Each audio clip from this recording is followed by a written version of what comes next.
여러분, 가해자와 피해자 중 누가 먼저 화해를 해야 되나요? 갑자기 새벽에 또 이렇게 목사님이 또 툭 치고 들어오면서 질문하네. 그러면 또 머리도 안 도는데 그냥 말씀하세요. 그럴 것 같아서 말씀드립니다. 보통 가해자나 피해자, 우리 사고가 나고 그러면은 가해를 한 사람들이 미안하다고 얘기하죠. 근데 오늘 본문에 보니까 여러분, 다윗과 그리고 다른 이스라엘, 다윗을 뺀 유다와 이스라엘 중 누가 가해자고 누가 피해자입니까?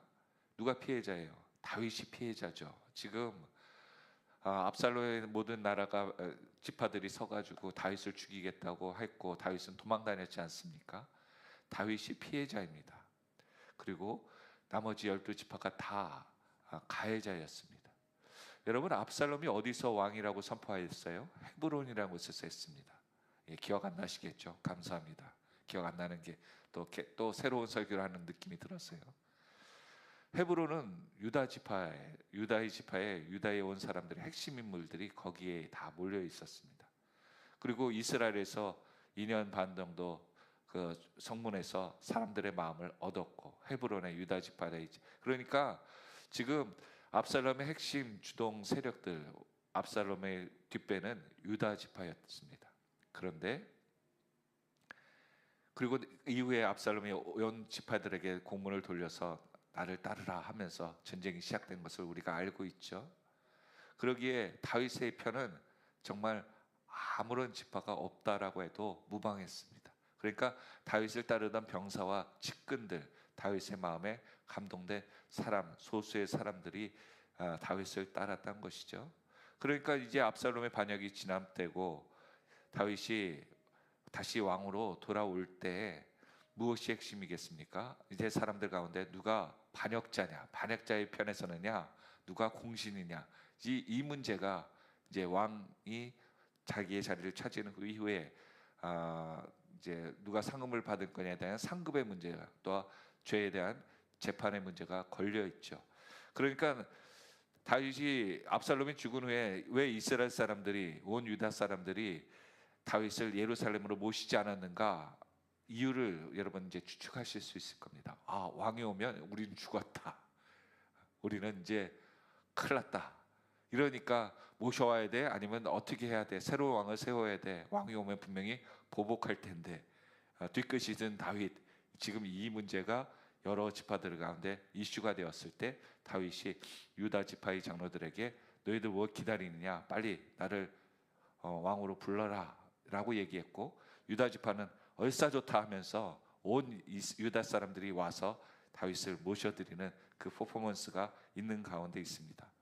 그때 어제 본문에 보면 바르실레라는 사람, 큰 부자이고 또한 길르앗에 있던 사람이 마하나임에서 도망할 다윗을 떠나지 않고, 심지어 이 요단강을 건널 때 진짜 군사들이 취약한데 그 위험 가운데도 끝까지 다윗과 함께하고, 그리고 다윗이 예루살렘에 같이 복귀했을 때 모든 상급, 네가 원하는 거 다 주겠다라고 하면서 너를 돌보겠다라고 뒷배가 되어주겠다고 했을 때 나는 나이가 80이고 늙어서 분별할 수 있는 능력이, 지각 능력이 이제 거의 없습니다. 그러니까 왕이시여, 그냥 나는 고향에 가서 죽을 테니까 생각 마시고, 나는 왕이 건너는 것, 안전하게 가는 것만이 내 소원이었기 때문에 그거 다 이루었습니다 라고 겸손하게 얘기하죠. 그리고 왕에 대한 체면을 세우기 위해 자기 아들을 동행시킵니다. 만일 왕이 필요한 것이 있으면 끝까지 섬기겠다라는 충성으로 말입니다. 오늘 그러니까 40절에 보니까요, 누가 함께 건너요? 김함도 같이 건넙니다. 그리고 여기 재미있는 것들이 하나 나오는데요. 건널 때 백성과 그리고 이스라엘 백성이 얼마나 건넜다고 얘기하고 나오고 있습니까? 그렇죠. 절반이 건넌다고 얘기하고 있습니다. 그러니까 유다 지파는 온 백성이, 그 앞절에 보면 온 유다 사람이 몰려서 건너는데, 따르는데 이스라엘 사람들은 반만 따른다는 거예요. 결국 마음에 대한 표현이죠. 온 유다 사람들은 다윗을 전부 전심으로 따랐는데 이스라엘 사람들은 반은 불안한 거죠. 그러니까 반만 따랐다는 표현으로서 어떻게 성경이 수많은 사람들을 딱 반으로 나눠 볼 수 있겠습니까? 상징적인 표현으로 절반이나 왕께 함께 건넜다라고 하며 다윗의 왕권이 지금 이렇게 갈등의 서막이 시작됐다는 것을 보여주고 있습니다. 그런데 이 건넌 사람들이 와서 얘기를 하는 거예요. 지금 온 이스라엘 사람들은 반만 건넜습니다. 반만 건넜던 이 마음이 반반 나는 사람들이 왕께 나와서 뭐라고 얘기합니까? 같이 한번 읽어볼까요? 온 이스라엘 사람이 왕께 나와 왕께 아뢰되 우리 형제 유다 사람들이 어찌 왕을 도둑하여 왕과 왕의 지방과 왕을 따르는 모든 사람을 인도하여 요단을 건너가게 하였나이까 하매. 여러분, 형제라고 얘기하고 어떻게 도둑질한다고 얘기를 할까요? 앞에서는 형제라고 얘기하면서도 형제요 그러고서는 도둑놈이에요. 표현이 참 이율배반적인 그런 모습으로 얘기합니다. 그러니까 올려놓고서는 깎아내리는 그러한 모습이요. 이들이 지금 제일 부담스러워하는 게 뭐예요? 유다 사람들이 왕의 측면에서 싹 다 측근해 있어갖고 유다 사람들이 접근하려고 하면 됐어 우리가 다 했어 이러면서 막는 거죠. 그러니까 절대 이스라엘 사람들이 다윗 근처를 못 가니까 이스라엘 사람들은 이제 불안한 겁니다. 왕이 유다에 가면 누구의 말을 먼저 들을 것이다? 유다 사람들의 말을 먼저 들을 것이다. 그러면 결국은 왕이 누굴 처벌해야 되는가? 그러면 유다 사람들의 마음을 먼저 의견을 들으면 100% 이스라엘 사람들, 나머지 지파 사람들이 피해볼 것이 분명했기에 지금 생명이 오고 가는 일이 있습니다. 이 본문을 조금 정치적으로 해석하지 않으면 이제 왕이 됐으니까 누가 왕을 도왔냐 이 상 받는 것에 취중을 하며 해석을 할 수 있는데 더 중요한 것은 지금 자신의 지파가 멸족당할 수 있는 그리고 정계에 아무도 들어갈 수 없는 그러한 위험, 그러니까 존폐 위기가 달린 사건이었기 때문에 각 지파들이 지금 예민한 겁니다. 어느 사람들은 뭐 이걸 상을 받느냐 안 하느냐 이것 때문에 이들이 욕심을 냈다 그러는데 정치를 하는 사람들 입장에서 볼 때는 이거는 자기의 생명을 오고 가는 일이었기 때문에 반드시 해야 되는 왕의 인정을 받아야 되는 사건이었어요. 그러니까 예루살렘에 들어가면 이제 왕을 도울 수 있는 일이 아무도 없습니다. 왕이 고마워할 수 있는 일은 지금 왕을 어려울 때 잘 모시고 왕의 눈에 한 번이라도 들어야지 지금 살 수 있는 상황이었기 때문에 이렇게 이들이 지금 갈등하는 것이죠. 42절에 이 유다 사람의 반만을 온 사람 이스라엘 사람들의 말을 들은 유다 사람들은 뭐라고 그럽니까? 미안하다. 보통 이렇게 얘기해야 되는데 뭐라고 그래요? 왕이 우리의 종친인 까닭이다. 우리 핏줄이야. 우리 배 형제들이야. 근데 여러분 12지파 다 하나님의 백성으로 하나님이 한 배에서 나온 알죠 여러분?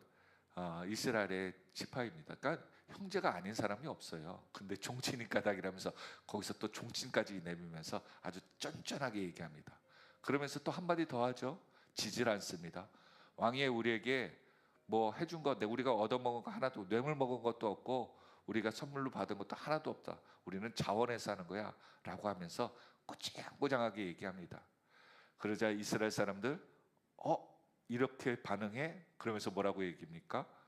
우리는 왕에 대해서 11명의 그 지지자들이다. 그러니까 이제는 거기는 혈육으로 얘기했다면 우리는 인원수로 밀어붙입니다. 우리 11지파가 도와주기 때문에 우리를 멸시하면 안 된다. 그리고 그런 일이 있으면 우리 지파들과 함께 왕이 예루살렘을 떠날 때나 또한 마하나임에서 예루살렘으로 다시 복귀할 때 한 번이라도 우리에게 이야기하고 한 적 있냐? 우리가 했더라면 이렇게 소홀히 하지 않을 거다 하면서 이야기하니까 유다 사람들이 이스라엘 사람들을 막 말로 더 이기는 거예요. 종친의 얘기 또한 너네들은 옆에 없었다느니 너는 압살롬의 편에 더 섰다느니 그런 얘기로 강경하게 하는 거예요. 여러분 여기서 두 지파 유다 지파와 온 유다 이스라엘 지파가 잃어버린 사실이 뭐예요? 지금 둘 다 가해자라는 거예요. 여러분 우리가 살아가면은 집에서 갈등이 있어요 없어요? 갈등이 있죠. 뭐 부부 관계에서든 자녀 간의 갈등이든. 그런데 제가 청소년부 이렇게 전도사 때 아이들한테 물어본 적이 있습니다. 예전에도 그렇게 설명한 적이 있는데, 아이들한테 부모님한테 억울하게 혼난 사람이 있으면 한번 손 들어봐요. 그러니까 애들이 100% 손 들더라고요. 부모님들은 한 번도 억울하게 애들 혼난 적이 없습니다. 분명히 그놈이 그 애가 잘못했기 때문에 쓴소리, 회초리를 들거나 쓴소리를 한 적이 있어요. 근데 아이들은 혼나고서 나중에 보면 다 내가 그렇게 혼났어야 되나 억울하다는 거예요. 맞고도 억울하고 하는 얘기들이 있죠. 그래서 우리는 갈등 속에 부부관계든 자녀들 관계든 다 가해자라고 생각해요, 피해자라고 생각해요? 다 피해자라고 생각합니다. 우리는 내가 잘못해가지고 했다는 얘기는 안 하고 난 다 손해봤다라고 얘기해요. 근데 여러분, 아까 말씀드린 대로 누가 화해를 먼저 신청해야지 풀릴 수가 있어요? 가해자예요, 피해자예요? 다 나는 피해자라고 하니까 먼저 손을 내밀지도 않고, 또한 그 가해자가 용서를 빌어야지 풀린다라고 얘기하고 있는 거예요. 지금 유다와 이스라엘은 다윗의 가해자입니다. 다윗을 힘들게 했고 지금도 힘들게 한 거예요. 이들이 지금 뭘 잊고 있어요? 다윗이 안전하게 왕궁으로 돌아오는 것, 왕으로 어떻게 와서 마음이 풀리는 것을 생각해야 되는데, 이들은 지금 자신이 왕을 어떻게 모셔서 공로를 해서 자신이 안전한 것만을 생각한 거예요.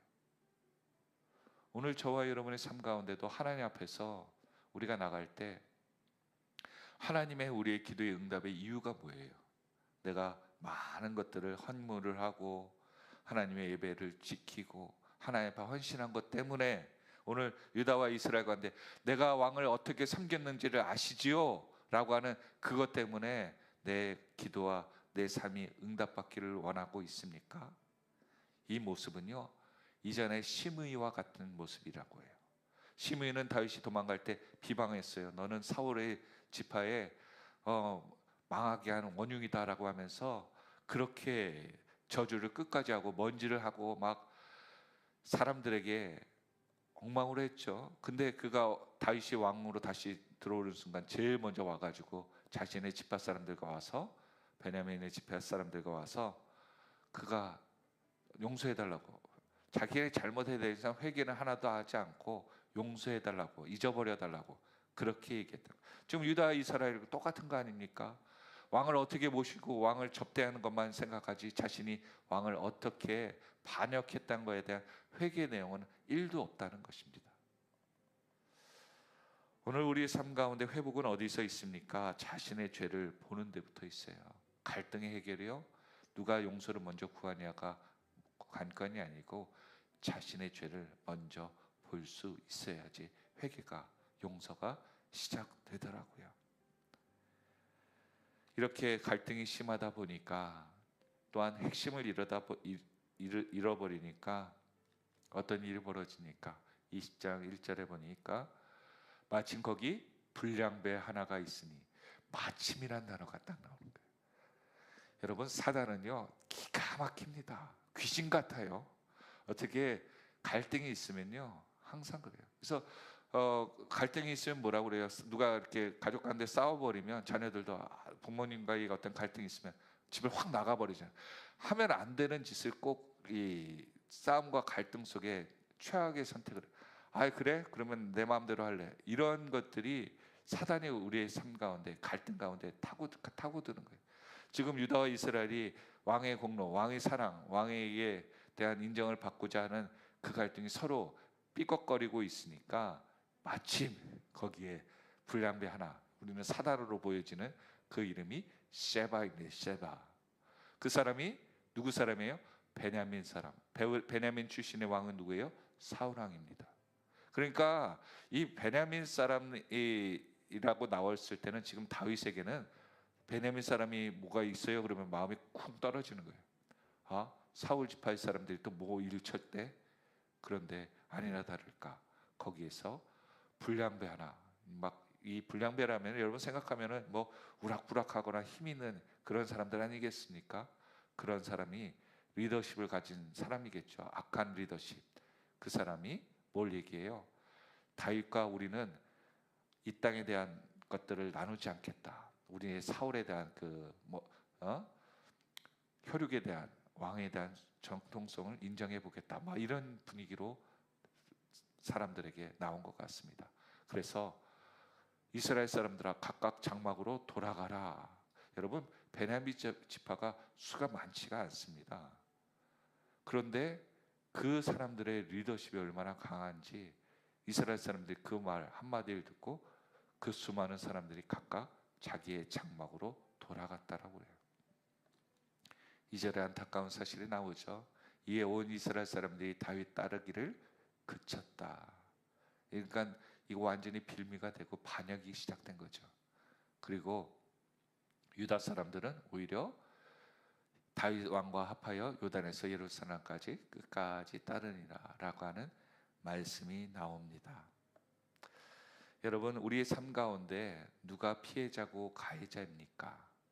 우리가 이러한 갈등을 자꾸 만들어내는 것은요, 누가 옳고 그름을 따질 때부터 시작되더라고요. 이 나라도 지금 계속 누가 옳으냐를 따지기 때문에 갈등이 심화되고 있죠. 한 번도 자신이 잘못했다고 얘기하는 그 단체나 무리나 개인은 없더라고요. 오히려 그러면 자신이 약점을 잡힐까 하였어요. 그런데 여러분 예수님이 피해자입니까? 예수님이 가해자입니까? 우리에 대해서요. 항상 예수는 우리에 대해서 피해자셨어요. 그런데 그분이 항상 우리를 용서하시고 우리를 사랑하신대요. 빌립보서 2장 5절에 보니까 예수 그리스도의 마음을 품으라고 우리에게 말씀하시죠. 결국 우리는 갈등과 분노에 휩싸이고 바르실레와 같이 내 공로는 아무것도 없습니다 내려놓는 그 모습을 잃어버리면 우리는 언제든지 하나님 내가 이렇게 했는데 왜 결과는 이래요 하면서 따지기 시작하고 그것이 사탄이 들어와서 나의 믿음을 떨어뜨리는 무너뜨리는 계기가 되더라고요. 오늘 유다와 이스라엘 모습을 통해서 우리는 무엇이 보여집니까? 분노에 치우치면 우리는 쉽게 악에 이용당하기도 쉽고요. 우리의 죄를 보지 못하면 언제든지 우리는 죄를 함께 할 수 있는 그 반역자의 길에 설 수 있다는 것도 보게 됩니다. 그리고 믿음이 없는 단체, 믿음이 없는 공동체의 의견이 다 옳은 것이 아니라고 하는 것도 배우게 되지요. 오늘 저와 여러분 주님을 섬긴다고 하면서도 주님을 따른다고 하면서도 내 마음, 내 뜻, 내 공로를 의지하고 생각하고 본전을 생각하는 인생이 아니라 오직 주님의 은혜만 우리는 아무것도 아닙니다. 오직 주님의 마음을 담기를 원합니다라고 고백하고 살아가는 저와 여러분의 복된 한 날이 되기를 예수 그리스도의 이름으로 축원드립니다. 기도하겠습니다.